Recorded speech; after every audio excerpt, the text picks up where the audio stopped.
Let us read from 2 Kings chapter 18, verses 13 to 25. In the 4th year of King Hezekiah, Sennacherib, king of Assyria, came up against all the fortified cities of Judah and took them. And Hezekiah, king of Judah, sent to the king of Assyria at Lachish, saying, I have done wrong. Withdraw from me. Whatever you impose on me, I will bear. And the king of Assyria required of Hezekiah, king of Judah, 300 talents of silver and 30 talents of gold. And Hezekiah gave him all the silver that was found in the house of the Lord and in the treasuries of the king's house. At that time Hezekiah stripped the gold from the doors of the temple of the Lord and from the doorposts that Hezekiah, king of Judah, had overlaid, and gave it to the king of Assyria.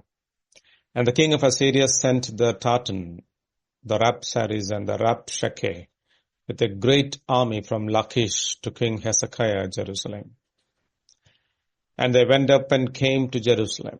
When they arrived, they came and stood by the conduit of the upper pool, which is on the highway to the washer's field. And when they called for the king, there came out to them Eliakim the son of Hilkiah, who was over the household, and Shebna the secretary, and Joah the son of Asaph the recorder. And the Rabshakeh said to them, Say to Hezekiah, thus says the great king, the king of Assyria, on what do you rest this trust of yours? Do you think that mere words are strategy and power for war? In whom do you now trust, that you have rebelled against me? Behold, you are trusting now in Egypt, that broken reed of a staff, which will pierce the hand of any man who leans on it. Such is Pharaoh, king of Egypt, to all who trust in him. But if you say to me, we trust in the Lord our God, is it not he whose high places, the altars, Hezekiah has removed, saying to Judah and to Jerusalem, you shall worship before this altar in Jerusalem? Come now, make a wager with my master, the king of Assyria. I will give you 2,000 horses if you are able on your part to set riders on them. How then can you repulse a single captain among the least of my master's servants when you trust in Egypt for chariots and for horsemen? Moreover, is it without the Lord that I have come up against this place to destroy it? The Lord said to me, go up against this land and destroy it. 8 years after the fall of Samaria, King Sennacherib of Assyria set his sights on Judah, capturing all its fortified cities.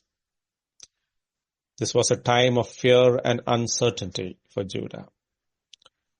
Prior to this, Hezekiah had shown remarkable faith and courage by rebelling against the previous Assyrian king Salmanassar. In verse 6 of this chapter, we read about Hezekiah's steadfastness. He held fast to the Lord. He did not depart from following him, but kept the commandments that the Lord commanded Moses. And the Lord was with him wherever he went out. He prospered. He rebelled against the king of Assyria and would not serve him. However, after the fall of Samaria, fear gripped Hezekiah. He tried to make peace with Sennacherib by agreeing to pay tribute money. Hezekiah thought that God had abandoned Judah, given the recent conquest. He took matters into his own hands, using the gold and silver from the house of the Lord to placate the Assyrian king. The first weapon that the enemy uses against us is fear.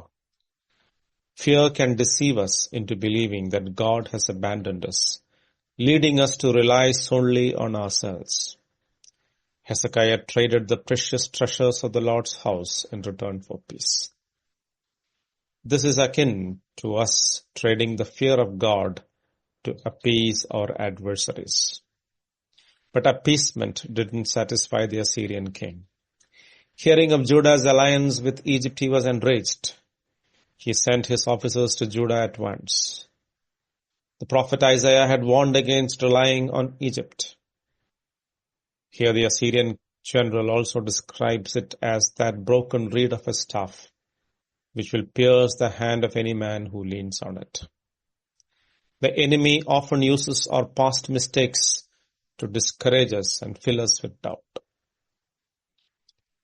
The Assyrians sowed seeds of doubt among the people. He pointed out that Hezekiah had removed the high places where they used to offer incense to the Lord. In his eyes, this was a sacrilege and had offended God, who had withdrawn his help from them as a result. This strategy was meant to confuse the people, relying on unscriptural ideas of religion to arouse guilt and fear where there was no cause for it. In this way, the Assyrians aimed to undermine Judah's trust in God. The final tactic involved the use of people's own language. In speaking directly to the people, the Assyrians sought to turn their hearts away from Hezekiah and from God, painting a grim picture of the consequences of rebellion against Assyria. The commanders tried to instill insecurity through the fear of famine and death. On the other hand, they raised false hopes about the bright future awaiting them if they surrendered to Assyria. The Assyrian officer said, "Make your peace with me and come out to me. Then each one of you will eat of his own wine, and each one of his own fig tree, and each one of you will drink the waters of his own cistern, until I come and take you away to a land like your own land, a land of grain and wine, a land of bread and vineyards, a land of olive trees and honey, that you may live and not die." These strategies, fear, doubt, and worry, are still used by the enemy today to make us give up the fight. When the Lord Jesus asked the disciples to cross onto the other side of the lake, a storm arose and they feared for their lives. They cried out, "Are you not concerned that we are all dying?" The Lord responded, "Why did you fear, O ye of little faith?" His promise was to take them to the other side of the lake, but they forgot that in their fear. Similarly, when Peter walked on water and began to sink, Jesus said, "Why did you doubt, O ye of little faith?" The Lord had told him to come to him, but Peter doubted that he could make it, even at the word of the Lord. In Matthew 6, the Lord warned against worrying about what to eat, drink, and wear. Reminding us of God's provision for the birds and the lilies, he went on to say, "But if God so clothes the grass of the field, which today is alive and tomorrow is thrown into the oven, will he not much more clothe you, O you of little faith?" So let us not give up the fight.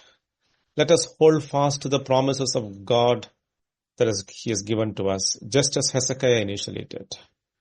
Resist the enemy's words by putting unwavering trust in God.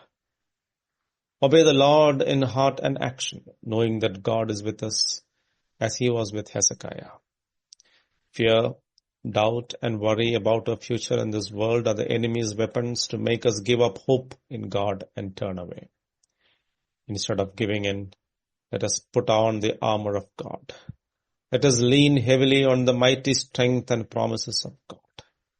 Let us use the shield of faith to quench the doubts and fears and worries that arise in our hearts. Let us put on the helmet of God's salvation. He has promised never to leave us or forsake us. Let us use the breastplate of righteousness, for the effectual prayer of a righteous man is of great power. Let us gird ourselves with the belt of truth, being sincere and honest before God and man. The more we are attacked by fear and doubt, the more we ought to turn to God in prayer. Faith and integrity are our defense against the weapons of the enemy.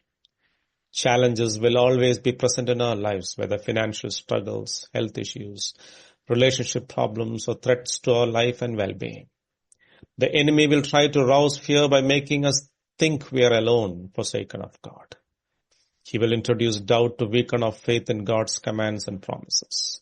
He will try to cause us to worry, to distract us from seeking God, who alone deserves our faithful service. The answer to all these attacks is faith. Whenever we are tempted to give up, let us remember that God and his promises are our trust. He has promised to be with us always. He will never leave us nor forsake us. If we have sinned, let us acknowledge it. Turn back without false shame or paralyzing guilt, and come back to a God who will richly pardon and restore us. Let this inspire us to keep faith with God. Let us hold on, keep the faith, and having done all, to stand in the evil day. For he is always with us. God bless.